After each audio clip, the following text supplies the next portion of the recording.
Good morning. Well, it's been a bit of a crap start to the new year, unfortunately. So had a really nice time with my mom in Canada. It's good to see her. And she's doing okay, but not too good. So I guess during her retirement years, she's been drinking a little too much and not taking care of herself. So her liver function's not as good as it should be. So basically she's not drinking anymore and she's trying to eat healthy and stuff like that. So it's a bit worrisome, but we're getting on with it. We'll see how it goes. We will be probably planning a little bit of the renovations, shifting a little bit to kind of get like priority stuff first.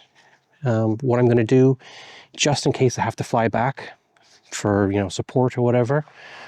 So that's a bit of a worry that we're kind of dealing with as well right now. Well, hopefully everything turns out okay and she recovers and she gets another, 15 years or so, which would be great. But we'll see. As soon as I got back from the plane, Sam and I both got sick. Sam was sick for a day and I was sick for about 4 days. So I couldn't do anything, which is why I haven't done a video. It was just a cold. Luckily it wasn't a COVID or anything like that. Anything more serious, but it was just enough to knock me out, especially with the jet lag and everything else. And I was like, eh. So anyways, so that happened. So that delayed me. And then Sam went in the hospital. What would it be? It's been about a week as of Sunday she went in.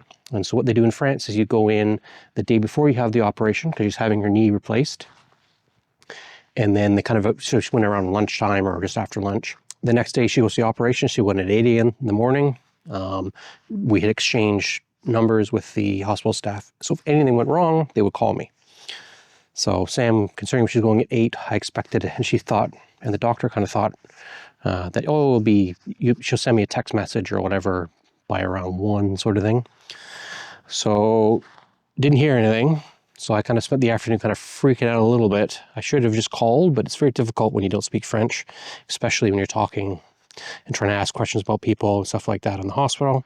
So I was about half an hour away from calling a friend to say, who's got much better French, to say, can you just call the hospital and make sure she's okay and, she's not dead or something, which would be pretty grim. But that's what I was worried about.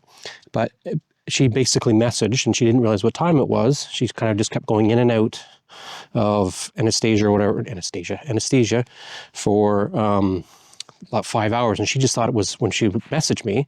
She went to the nurse or whatever and said, "Oh, what time is it?" And she goes, "Oh," and then the nurse goes back and says, "Oh, it's like 5:30 or something." So she kind of freaked out and then sent me a message, and then everything was okay, so it was fine. But it was just another kind of stressful little occurrence. It's like, wow, what if that did happen? What would I do, right? So we're all kind of. It's been a bit of a grim start for the last week or since I've been back, anyways. And then Sam, it's very difficult because it's they take the knee out, they put a titanium one in and stuff like that. So in France, they leave you in for about 2 to 3 days more to kind of let you recover. That's more than what most countries do. But because we have this stuff called an insurance called Mutuelle. So in France, the insurance, they pay about 80%, the government pays as long as you're a resident, they pay 80% of it. And then you pay the other 20%. And for that, so if she wasn't doing it, it would probably cost her, I don't know, for whole knee replacement, a couple $100, maybe sort of thing, $300-400 if she didn't have the insurance. Because she had the insurance, the whole knee replacement was basically totally free.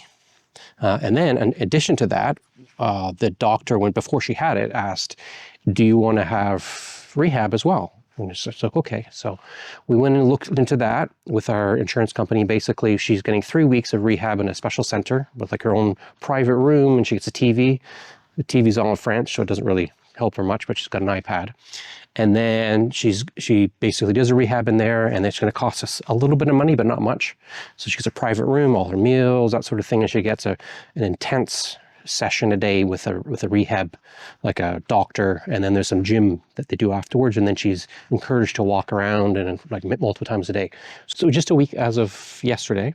So basically, she's already walking up and down the hallways with her crutches and stuff like that. So she's doing really well. She's done a great thing. She had a bit of a bad day on like Friday or Saturday like that, where it was just rough because it is a lot of pain and, that sort of thing. And it's like, she can't speak French very well, way better than me, but her French is a bit difficult. So, she's getting there. She's doing very well. So I think in 3 weeks she'll probably at most will have a cane kind of thing, if not just be without it. So that's great news. So she'll be back, and then she'll be going back and forth to England again for work and stuff like that. So the plan is for me, now that I'm kind of back on my feet after being sick, is I'm doing an entire measurement of the house. So I bought this laser, like a laser measure thing. This guy here.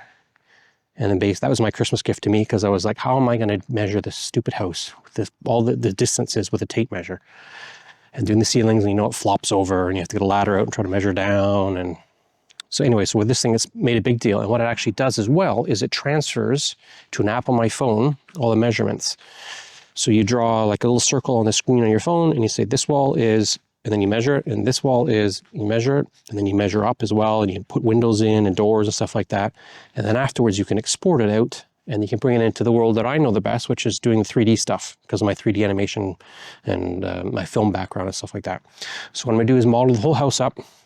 We know where everything is, and that way if we ever wanna do things like, how many square foot of flooring do we need, of tiles, or how much paint do we need on the walls? We can go, 1, 2, 3, 4, and it'll show me the area of all of it, how much white paint we need for the ceilings, that kind of thing, how much baseboard, all that stuff. So instead of keep going back and forth and measuring every time I want to do something in a room, I can just refer back to like a 3D model on my computer, and we can make, kind of budgets and stuff like that, because I've gone through, and while I was in Canada, and I went through all the electrical norms and stuff like that, and all the regulations, and so I know what I'm going to do for the whole house and all the sockets and stuff like that, revisiting all the things I'd done about 2 years ago, thinking I'd be done by now.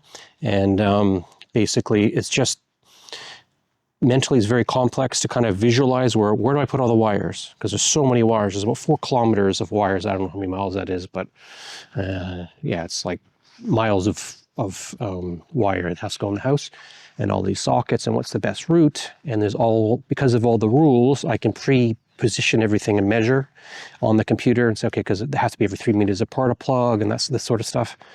And it can't be near this distance from a pipe, or this distance from a sink, or this distance from a washing machine, all this sort of stuff. So I can lay it all out, check everything, and then basically when I get going and cutting all the grooves in the walls and cutting out the sockets for the plugs, I'll know they're right because I've already thought about it. And I'll know the best routes, and then what I can do is I can draw in the computer and say, okay, up this height, across this thing, and down here, okay, I'll need this wire to be about approximately that length, right?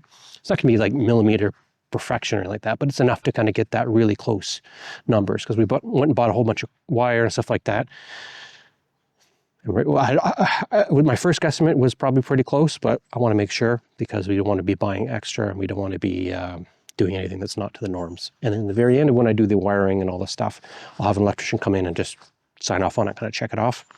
I've got my understanding of it all, especially the French way of doing it. It's pretty good now. So anyways, that's looking like it's going to be a good progress coming up soon. So I've got basically the rest of this week, I'm going to be doing that model and adjusting all my estimates, making sure everything's good. And hopefully starting next week, I'll be cutting holes and running wires and all that sort of stuff. So we should see some good progress in that. Oh, we also have not heard anything back from the lawyers about the money we're getting for the roof. It was supposed to be in the bank, or at least the first half was supposed to be in the bank like yesterday. Nothing yet. So, but it is France. Things are pretty slow and a little bit inefficient. So yeah, but anyways, we're getting there. And once that money comes in for the roof, that kind of unlocks a whole bunch of stuff. So we're hoping that before I go back, if I have to go back to see my mom or whatever, take care of her for a bit, we'll have bought everything, and everything will kind of be in place to go ahead, even if I'm not here, for the roof and for solar panels, and for the heat pumps and all the units in all the rooms that are going to heat and cool everything. So that's kind of my initial, like, instead of trying to get everything perfect for that, I'm getting it close enough just in case I do have to go back, but we'll see. Fingers are crossed, everything is going to work out. Yeah, so that's the plan. We also have they do a really strange way of doing home loans in France, at least for me anyways, and it was strange for Sam as well.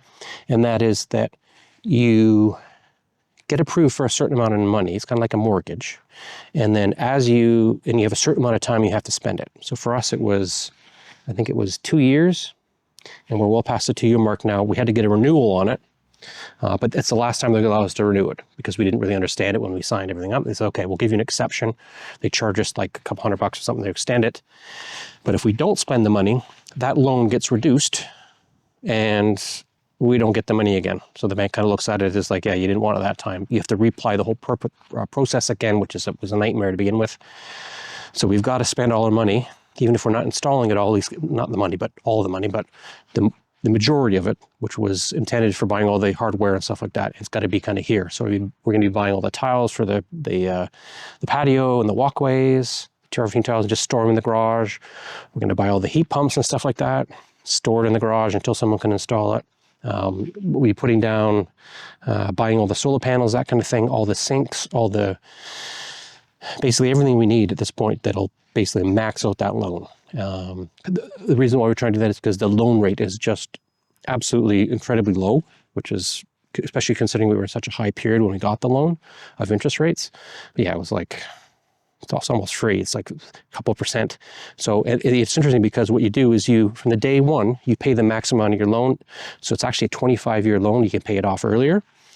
But so you pay the same amount every year, whether you spend it or not. So if we were not to spend all the money, our loan would just end sooner, if that makes sense. Like right now, we'd probably paid more into the loan than we've actually spent because we haven't spent that much except for of it. Actually, we haven't spent, hardly anything of it.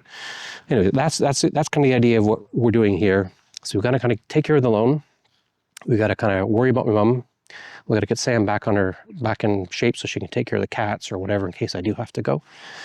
So yeah, it's been a bit of a eventful, not eventful, not terribly joyful start of the year, but fingers crossed, and I feel pretty optimistic that things are going to work out and we're going to get things sorted and actually make some good progress this year. So anyways, I hope everyone in California, any American viewers are good with the fires in LA and stuff like that. I had some friends that had to be evacuated. They're back now. Luckily, they didn't lose their houses, but hope everyone did well with that. And I hope, everyone in the world's doing well. It's a bit of a weird time, but we'll get there. Just keep positive and you can watch me finish this house, I guess. I hope everyone had a really good Christmas and New Year's or your holiday season. And yeah, what can I say? Just going to push ahead. Bit of a rough start, but you just keep going no matter what anyways. And we'll get there. Might just take a little bit different route than we expect. So anyways, I'll try to get a video out for next week. Hopefully I've got some actual progress. I'm not sure what I'm going to get done, but yeah, it's going to start exploding very quickly, I think. Anyways, cheers.